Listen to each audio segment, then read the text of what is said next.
Hello and welcome to the program. At the end of World War II, from the Eisenhower administration until the end of Lyndon Johnson's administration, there was a great blossoming of the church, both in terms of church starts and membership.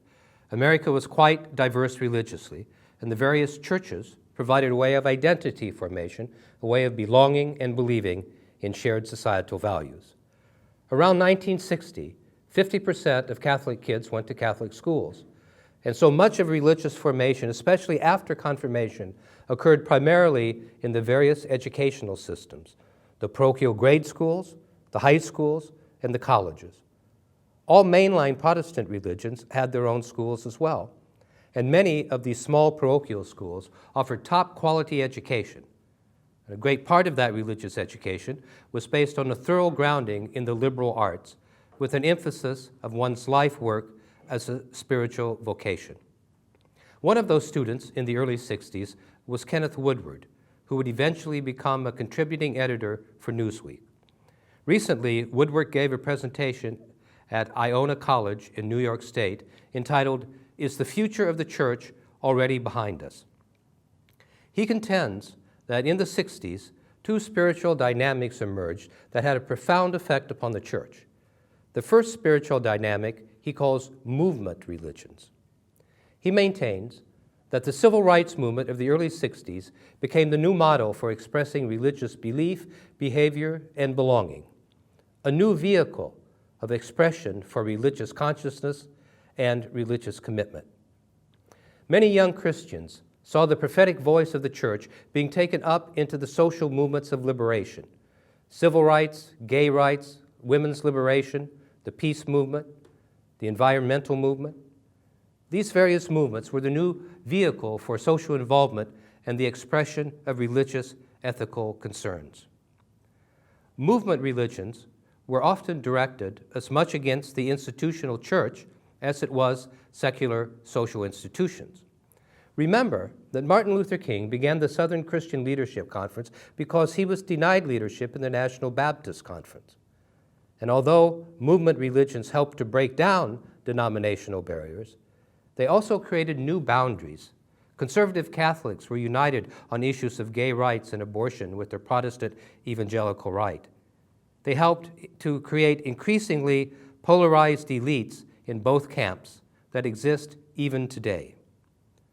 Movement religions enabled many people to question for the first time whether religious identity was far less important than sexual, gender, or class identity. And this helped to relativize religion and to lead to a crisis of identity in the churches. What does it mean to be a disciple of Jesus? Is religion about dogma or simply following the teachings of Jesus? And do we really need the institutional church? The second spiritual dynamic emerging in the 60s that was just as profound is what Woodward calls experiential religions.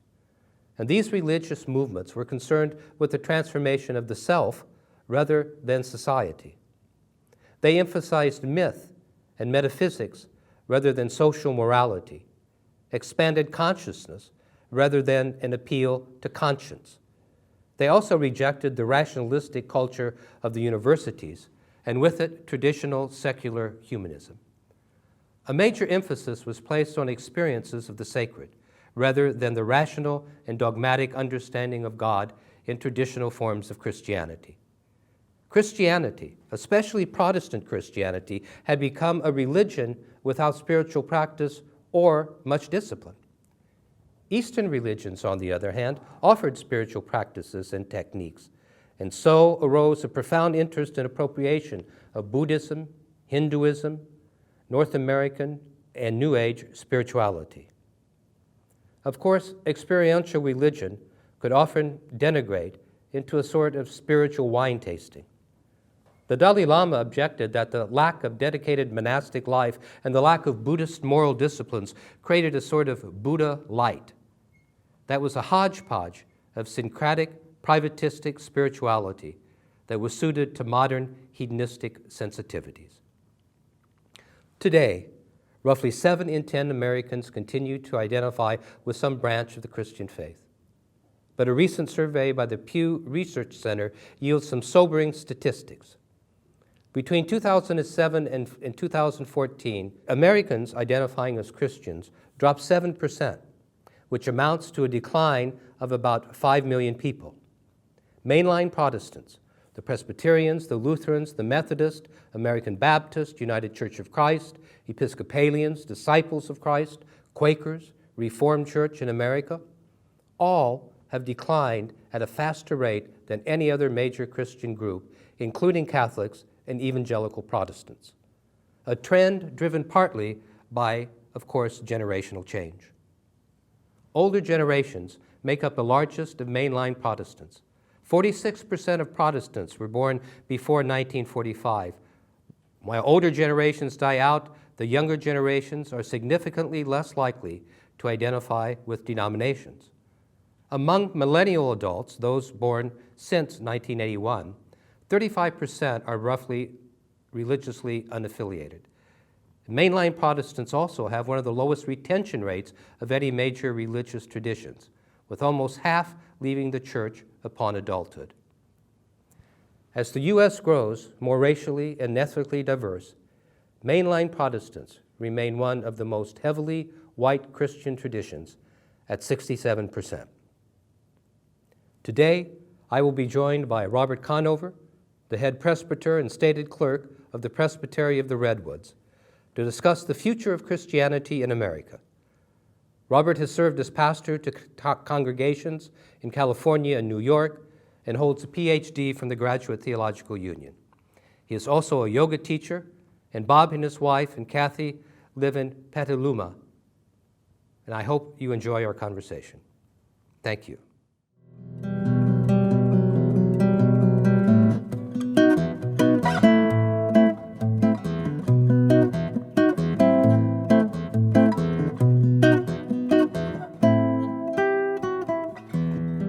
Hello, friends, and welcome to the program. Thank you, Robert, for coming and being with us today here in Eureka. I think the sun's going to shine in a little bit, but you had a long drive in this morning, huh? From a little ways. Petaluma, yeah? 4 hours. 4-hour drive. Well, thank you so much for coming here. You know, perhaps we could start off with you explaining a little bit about what does it mean to be a mission presbyter and stated clerk for the Redwoods Presbytery? Well, Presbyterians do not have bishops. We have what some people call executives. So I'm the executive for Redwoods Presbytery, which geographically runs from the north end of the Golden Gate Bridge all the way to the California-Oregon border, runs right up the coast, and then we extend over into Lake County and Solano County. And it is composed of 50 congregations there along the coast and their pastors. What's the membership in the 50 congregations? Well, collectively we have about 7,000 members. Our largest congregation is approximately 650 members, and our smallest congregation is approximately 6. 6 people, and where is that? That's north of here in Oric. Oh, in Bigfoot country. I don't know. Listen, if I had asked you that question about the membership of the Redwood Presbytery 20 years ago, how many people do you think 20 years ago? Yeah, 20 years ago we would have been close to 9,000. 9,000, and to a day we're at, what do you say, 7,000? Yeah, just slightly under 7,000. 7,000. Yeah. So, well, that's not too bad, I suppose, an attrition rate given those rather staggering facts from that new Pew research that came out. Right. Well, how long have you been in the church, the Presbyterian Church? I have been a member of the Presbyterian Church since the very early 80s, and I've served in my present position. This is my 13th year. And what is it exactly that you do for the church? Well, you've heard of herding cats? Yes. My job is like taking that herd of cats, but then throwing water on them. You know, I provide care and support when there are issues, challenges, as there are in every community. I'm the one they call. When pastors in particular need support for one reason or another, I'm the one they call. When pastors find themselves in difficulty, I'm the one they call. So you're the pastor to the pastor then, basically. That is part of the position, yeah. Well, and also when I read your bio, I thought it was very fascinating that you're also a yoga instructor. Mm-hmm. How did you become interested in yoga, and how do you integrate that with your life in the Presbyterian Church? Well, I became interested in yoga by falling off my snowboard too many times about 20 years ago, and injured my neck more than once, and that led to a yoga practice, which has developed into a real spiritual practice for me. It's not only a physical practice, but it's also a meditative practice. It integrates well into my work. I talk a lot about yoga with our pastors as a way of being centered, grounded in yourself. The purpose of yoga is for the calming of the mind. And you can't serve a congregation that most of them have more opinions than they do people, and try to stay steady, grounded, calm in the midst of that work. Mm-hmm.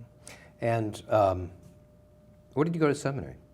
I went to seminary. I got my Master of Divinity at San Francisco Theological Seminary, which is in Marin County in San Anselmo. And then I did my Ph.D. at the Graduate Theological Union. And did you go to a parochial school at all when you were growing up, or? Well, here's the story. My first 5 years, when my father was in seminary in Berkeley, I was my mother worked, and I was cared for by a family that had no children, and so this is pre-Vatican II, and every day I was taken to the Latin Mass at St. Joseph's Church in Berkeley. So I grew up with a solid Protestant grounding, but on a daily basis until I was 5 years old, I attended a Roman Catholic Mass that at that time would have all been spoken in Latin. Oh, very. And so you were a preacher's kid then? I am a preacher's kid. You are. Well, I was, and I still am. So you have seen a lot of changes in the church, and you said you're about 62 years old, right? So you've seen a lot of changes in the church, even from your youth. And I must declare, that I'm a Lutheran minister, and my wife is a Presbyterian minister. And as you know, we came here about a year and a half ago from the Navajo reservation, and we were working with the Navajo people there. We had a mission that had a school and a health clinic and a small little ELCA Lutheran church there. So Deb grew up in the church, in the Presbyterian church.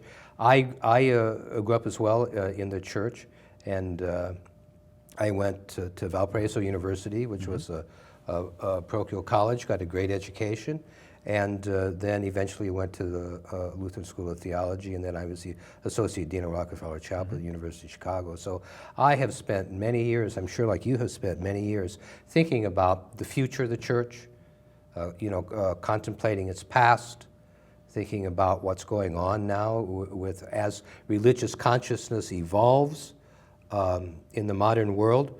Where's it going? And what's going to happen to the traditional forms of Christianity? What's going to happen to the church in particular? I mean, you listen to the introduction that I had, and those are some pretty sobering statistics. And just last night I was reading that, like in the last 4 years, the Presbyterian Church has lost about 90,000 people per year. Right. And so it's really a interesting question, it seems to me. Right. Where is religious consciousness? Where is this evolving? And where are we going as a people spiritually? Right. So let's step back a little bit. You said something to the effect that I've seen a lot of change in the church. I think that's both yes and no. Now, certainly numerically, we've seen incredible change, and it has snowballed even more greatly in the last 10 or fewer years. So numerically, and what that means to us structurally, financially, and all, yes, that's had an impact. But in other ways, the church as it is practiced, if you will, has changed very little. And As far as the liturgy of the church, well, the theology of the church? liturgy, theology, but maybe more importantly, way of being a church. And maybe we can talk about that a little bit, but more or less, that hasn't changed much. So many of the internal changes that have occurred with a local congregation are, in a sense, forced upon them by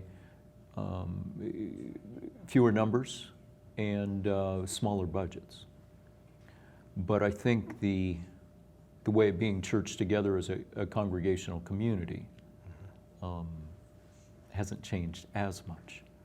And that may be part of the challenge for us.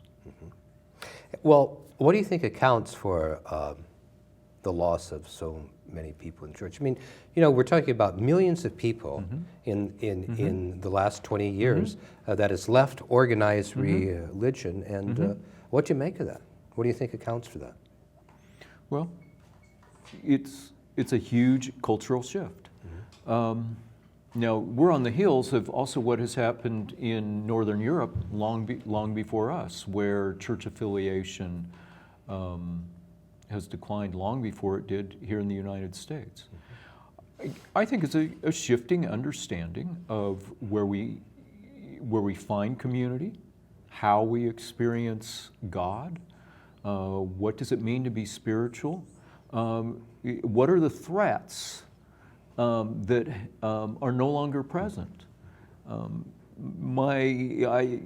can't quote any statistics, but I think the threat of going to hell is one that not many people in our culture, or not as many as once did, hold as being of great concern. So, where there is no law, there is no God. Well, I don't know about that, but it may be where there is no threat that Starbucks and the New York Times takes a higher priority on Sunday morning than showing up for Christian worship. After having preached almost every Sunday for the last 30 years of my life, that's sounding better and better to me. There you go. Yeah. There you go.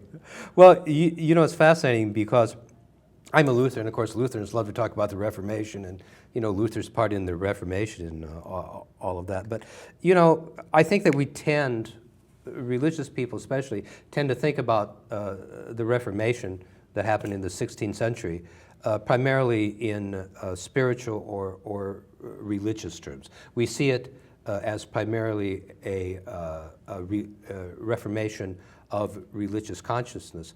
And it certainly was that, but I mean, it was much greater than that, wasn't it? I mean, there was a real social revolution that was going on in the culture at that time, right? And it had its religious components, but its religious components was only a small part of what the reformation of the entire society was going through. Because I mean, there we had really the rise of nation states, right?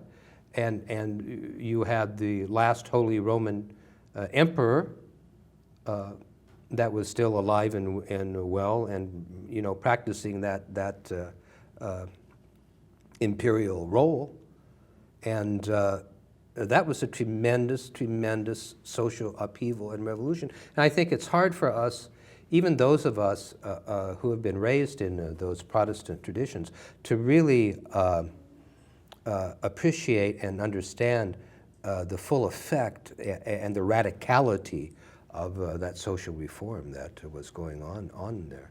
Sure. And would you say that this is sort of what's happened to the church now in the last 20 years is because of this social revolution that we are going through? Well, we can name, as you did in your introduction, any number of movements, and certainly that has had an impact. But I think it's also A growing awareness of what it is to be spiritual. What does spirituality mean? Is it necessarily connected with a religious tradition? Back to going to hell again. Is there a threat?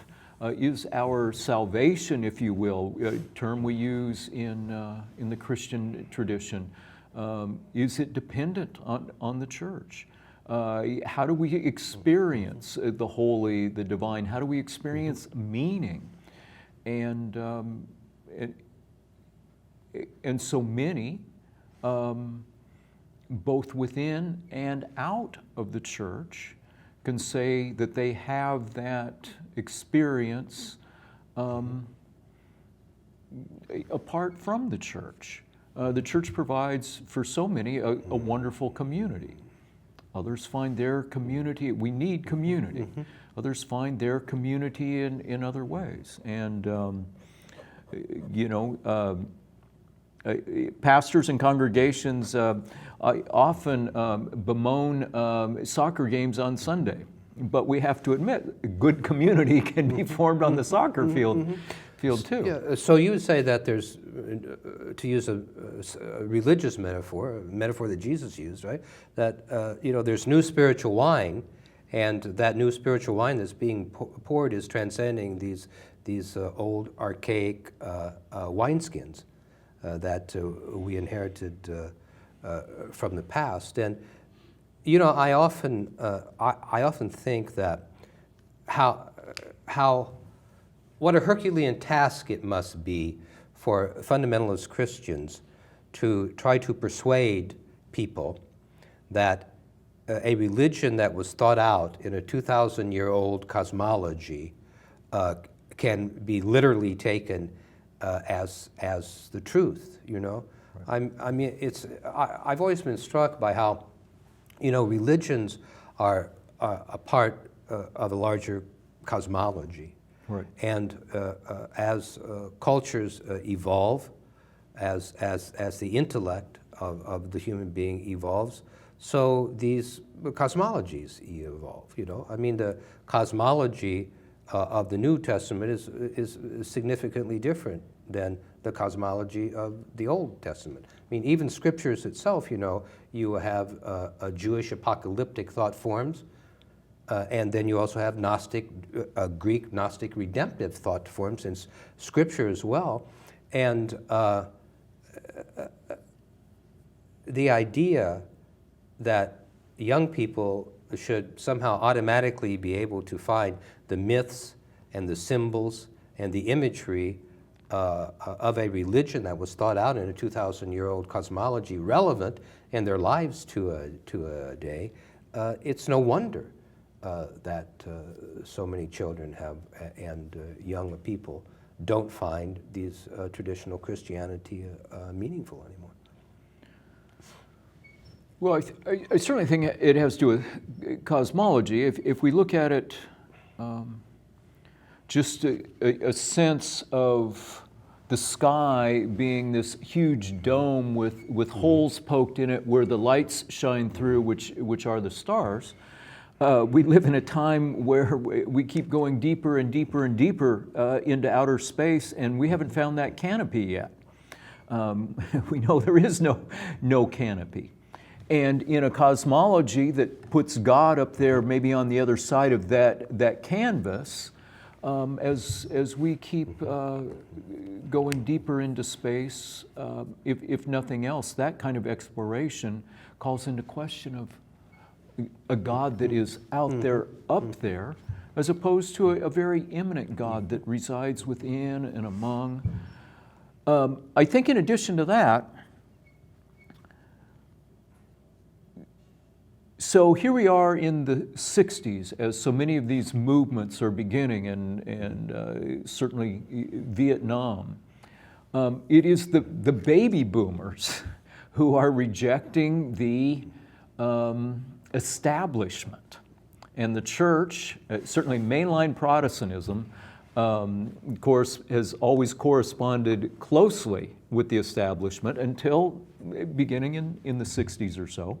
And that was all disrupted by folks of our age. And we haven't turned back.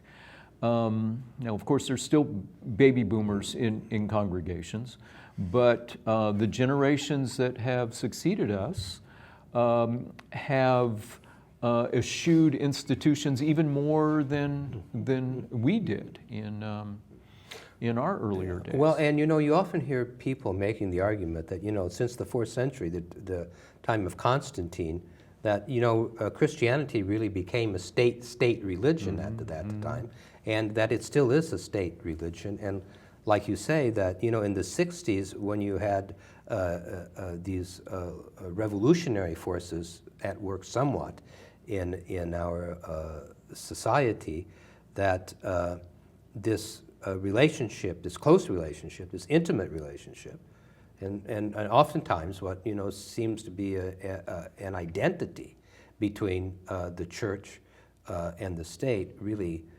was clearly shown then, and not simply here in the United States, but also with the Catholic Church and their often traditional support of fascist dictatorship. So if we go back to Constantine, so it's during that time that we have the Council of Nicaea, and we began formulating in that time period so many of our doctrinal foundations.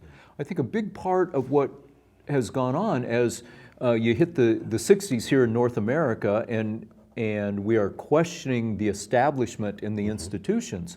What goes right along with that is we have an experience, perhaps, that is counter to what the doctrinal basis of our religious tradition might say. In other words, it doesn't line up. And then when you mean experiences that modern people have experiences of the divine life that doesn't line up with the traditional understandings. Yeah, and I wouldn't say so much modern people. I would say we lived in a culture before then where you could lose body parts for not subscribing to the faith, at least verbally and publicly. And so we had a newfound freedom that began in all of those protest movements, and that has continued right into the church. So you don't necessarily see the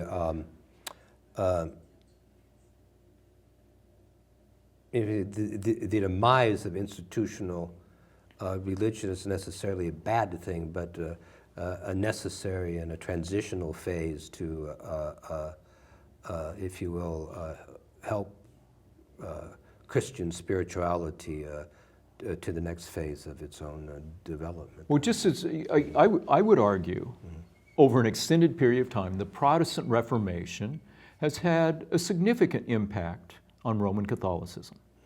I would also argue, if we sit up and pay attention and let down our guard a bit, the Roman Catholic Church has so much to offer both the Protestant church and society. I would say that the time in which we're living and what we see going on in mainline Protestantism is an absolute act of divine presence among us and is its own sort of reformation. Here's an example. A number of years ago, in our presbytery that you're now a part of, even as a Lutheran. That's right. Our council for the presbytery got the idea that when we gather, and we have gatherings of 150 people or so, that there'd be a time for folks to share their experience of Christ. And to a person, when folks would get up and do that, they would share their experience of the church. Now, I think this is an inherent problem. Now, it's wonderful that people have a sense of God in and through the church. But at the same time, we have to distinguish between what we might describe as God or faith in God and what we might fall into, perhaps unintentionally, as faith in the church. And they are not one and the same. We hope they come together at times, but they're not one and the same. And so I think we're into a wonderful institutional correction. And going back to Constantine for a bit, the Bible, but what we see is the Hebrew scriptures that the early church grew out of and claimed, and the early writings of the church that we call the New Testament. Overwhelmingly, those are stories. And even the Ten Commandments occurs in the midst of a larger narrative. I think one of the things that we need to reclaim is story as our grounding rather than fundamentally doctrine as our primary grounding. Once we get into doctrine, and I'm not suggesting doctrine is bad, but once you get into doctrine, you have less wiggle room. And story can be entered into from any number. What did Jesus do? Somebody came to him with a question and he answered with a story. And because we can enter with our experience of life, the experience of meaning in so many different ways, whereas when we come to something that is generally fixed, like doctrine, the question becomes too often, do you believe that? Well, it depends. Is it Monday? Well, I mean, American Protestantism in particular, it seems to me, has really had this dis-ease of fundamentalism, and if your belief is that your religious metaphors and symbols are literally or historically, factually true, then that doesn't leave you much spiritual wiggle room. And some would want to argue that, well, that it is in the nature of a religious symbol to be multivalent, to have many different meanings. Right. And if you literally appropriate the metaphors of your own a mythic system, your own mythic religious stories, then you misunderstand and do a service, and that is sort of taking a symbol, a religious symbol, and stripping it of its religious function. And the function of religious symbols is to give rise to thought. And when we start thinking about the nature of our religious metaphors and symbols, then this should have a calming effect upon us, right? Like you say, it's a sharing of story. Well, what does this metaphor mean for you? How are you appropriating this story? Because I'm not going to appropriate the story in the same way you are, and certainly someone living on the Lakota Sioux Reservation in Pine Ridge, where the average age of a male is 48 years old, is certainly not going to appropriate that story like you and I appropriate that story, or let alone someone living in an entirely different culture. So, I mean, it seems to me that part of our problem here, our specific American problem, and why the church has lost so many adherents, is because of its own insistence on taking metaphor as fact. And that is a tremendous problem. And it's very interesting what you said about changing metaphors like the inner-outer metaphor that you were talking about. You remember that Russian cosmonaut that the first time they shot, when the Russians shot a space capsule up into space, the cosmonaut said, "Well, God's not up here, see?" Right? There you go. Yeah, there you go. And I often think, I love Joseph Campbell, and I always think about what Joseph Campbell said, because he really talked about religious metaphor more than anything else. That was his thing, right? And he always said this stated, I think, this very simple fact: if you want to change consciousness, you do it by changing metaphor. Right. And he wrote this wonderful book called The Inner Reaches of Outer Space. And part of the argument that he makes in a little section of this book is that he paints this this modern cosmological picture, the vastness of the universe, right? And then he says, well, what possible sense can it make to adhere to a literal belief in the resurrection of Jesus, or that Mary was assumed into heaven, or that Ezekiel was taken up in the clouds? He says, because we all know that traveling at the sound of speed, light, they would still be somewhere in the known universe. And he says, obviously, the only sense that these religious metaphors make is that they don't point to outer space, but they point to inner space. And it seems to me this is you would agree with that part of this spiritual transformation that we're going through in our culture is this change of metaphor, that we no longer look for God beyond the clouds, and that Jesus is going to come back, but that Jesus never left, that the resurrection of Jesus wasn't into some ozonic heaven or something, but that the resurrection was into the human being. So the change of metaphor from outer space into inner space. And this is now where we seek our spirituality, and this is where we seek the reality of God. Does that make sense? That makes a lot of sense. Mm-hmm. So I think another version of the Trinity, at least for the church, but I think other religious traditions too, is what I call the 3 M's: myth, metaphor, and mystery. And that is really the crux of religious faith and practice. So here's the problem we have both in the church and in our culture. We overwhelmingly use the word myth to mean something that isn't true or isn't factual. I agree with the point that myth is not factual, but nevertheless it is more deeply true than we can get to by facts alone. So I've been married for 40 years, and we can line up all the facts about that history and what we've done and what I've messed up, and because I'm the one who messes up, and you know what we have for dinner and where we go on vacation and our children. So we can look at some facts. But we know that 40 years of marriage and family and all we've been through is ever so much more profound than anything that we could list or videotape. So one of the things that I think the church needs to really recover in a way that it hasn't, among fundamentalists, myth tends to be rigidified and somehow or another literalized. Well, that's problematic.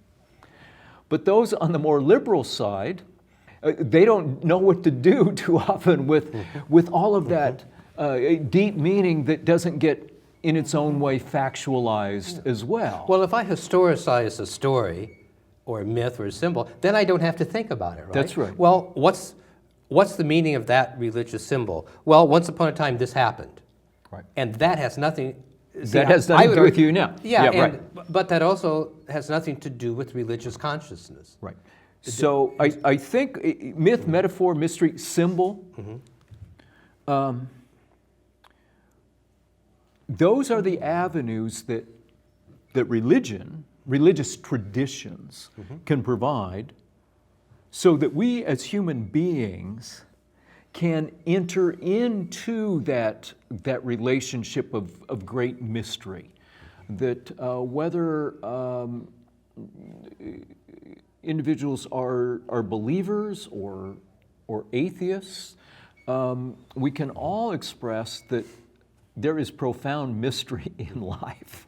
You simply can't go through life and not have some sense of wonder about it. Well, you know, Ludwig Wittgenstein at the end of his famous work in the Tractatus said, you know, what we cannot speak of, we must pass over in silence. He says, there is the mystical, he says, but it shows itself. And I've always thought that was a really beautiful way of speaking about that the mystery of God shows itself, although we aren't capable of articulating that mystery, but we are certainly capable of experiencing that mystery. And the tragedy, it seems to me, the real spiritual disease of this American culture and this American age is that it always equates truth with fact. Truth with fact. So in other words, you know, we have such a materialistic culture that we have to have only materialistic truths. Right. You know, and the idea that something can be true but not be a fact confounds people, you know, and scares people. But of course, we all know that the most profound truths are not facts.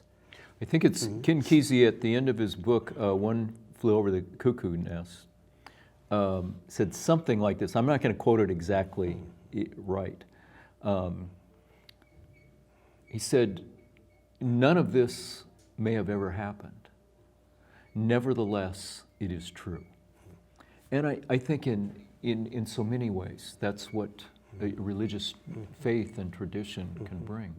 I think also part of what I was hearing you allude to, whether you intended it or not, is this sense of mystical and not being able to actually speak to it, but that it makes itself known. In some ways, we can see that through the arts and music.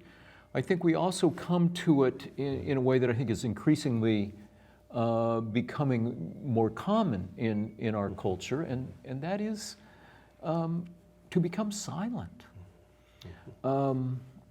You know, let me share with you something here that I really,